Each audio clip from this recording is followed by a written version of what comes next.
The live TV, सच सबसे आगे। नमस्कार, द लाइव टीवी आप देख रहे हैं। आपके साथ मैं हूं आदित्य कुमार। जैसे जैसे रुझान नतीजों में तब्दील हो रहे हैं, बीजेपी की टेंशन बढ़ती चली जा रही है, क्योंकि ऐसी हार की उम्मीद तो शायद बीजेपी ने कभी ना की। उसे यह ज्ञात ही नहीं था कि इस तरीके से उत्तर प्रदेश में पटखनी मिल जाएगी। अन्य कई जिलों में उसे ऐसी हार का सामना करना पड़ा और ऐसे दिग्गज नेता इस बार चुनाव हार रहे हैं कि पूछिए मत। अब शायद इसीलिए अलग तरीके के पैतरे बीजेपी की तरफ से अपनाए जा रहे हैं। अखिलेश यादव का बयान आता है कि उत्तर प्रदेश में इंटरनेट बंद कर दिया जाएगा, उत्तर प्रदेश में कुछ ना कुछ कोशिश की जाएगी। कहीं वोटिंग की जो काउंटिंग हो रही थी, जहां काउंटिंग हो रही थी वहां काउंटिंग धीमी हो गई। और अब इसको लेकर जयराम रमेश ने जो बात कही है वो अपने आप में बहुत बड़ी है। दरअसल जयराम रमेश ने एक्स पर पोस्ट करते हुए लिखा है कि उत्तर प्रदेश के महाराजगंज, बांसगांव, मेरठ, मुजफ्फरनगर सीटों पर जिला अधिकारियों को फोन करके सीटें जिताने के लिए दबाव बनाया जा रहा है। यह बड़ा अपने आप में खुलासा किया है जयराम रमेश ने। अगर ये बातें सच हैं तो आप समझिए कि चुनाव को प्रभावित करने के लिए किस हद तक जाया जा सकता है।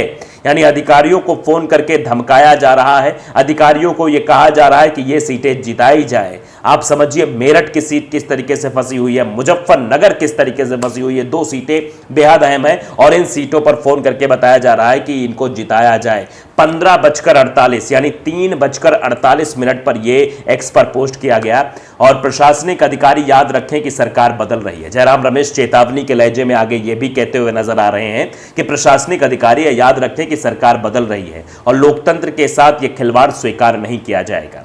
और इलेक्शन कमीशन को टैग भी किया है। लेकिन सवाल वही है, क्या इलेक्शन कमीशन इस मसले पर संज्ञान लेगा? क्योंकि उसने ना तो वोटिंग के दरमियान या वोटिंग के पहले ध्यान दिया और ना ही काउंटिंग के दरमियान वो ध्यान देगा। कितनी सारी शिकायतें इलेक्शन कमीशन के पास पहुंची थी कि मेरठ से ही मैं बता रहा हूं, मेरठ में किस तरीके भगवान राम की तस्वीर लेकर अरुण गोविल प्रचार कर रहे थे, धर्म के नाम पर प्रचार कर रहे थे, अपने आप को राम बताकर प्रचार कर रहे थे। उनके ऊपर कोई कार्रवाई नहीं हुई, किसी भी तरीके के उनके ऊपर कोई कार्रवाई एक्शन नहीं लिया गया। मोदी जी किस तरीके से मुसलमान, मंगलसूत्र, न जाने क्या क्या बातें कर रहे थे, किसी भी प्रकार का मोदी जी के ऊपर एक्शन नहीं लिया गया। क्यों नहीं लिया गया? ये सवाल अब बने रहेंगे। इन सवालों पर अब चर्चा होती रहेगी कि आखिरकार क्यों ये किया गया और क्यों इस तरीके की बातें कह के मामले को टाला जाता है। अब जब उस समय कार्रवाई नहीं हुई तो अब क्या कार्रवाई होगी? लोगों के जहन में तो ये भी सवाल आ जाता ना, भाई अब क्या कार्रवाई होगी। लेकिन जिस तरीके से इस पूरे इलेक्शन में शिकायतों का दौर इलेक्शन कमीशन को मिला है, इलेक्शन कमीशन को इन मसलों पर संज्ञान जरूर लेना चाहिए। अब ये जो बड़ी बात जयराम रमेश ने उठाई है, क्या यह हार की बौखलाहट है? क्या सीटों को दबाव के जरिए जीतने की कोशिश की जा रही है? अब आप समझिए क्या चीजें हैं। ये चीजें ठीक नहीं है। उत्तर प्रदेश में कई सीटों पर धमकी दी जा रही है कि नतीजे बदल दिए जाए, ये कर दिया जाए, वो किया जाए। ये क्या है?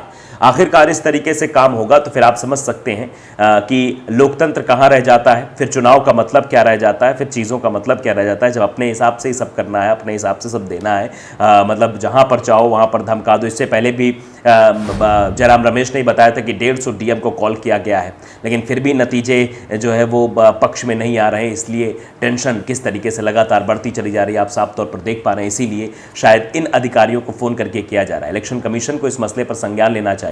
अगर यहाँ स्लो काउंटिंग हो रही है तब भी इस मसले को संज्ञान में ले, और अगर कुछ हेरफेर हो रही तो उसको भी। द लाइव टीवी को अगर आपने सब्सक्राइब नहीं किया जरूर करिए, बेल आइकन दबाइए ताकि सच खबर आप तक पहुंचती रहे। नमस्कार। द लाइव टीवी, सच सबसे आगे।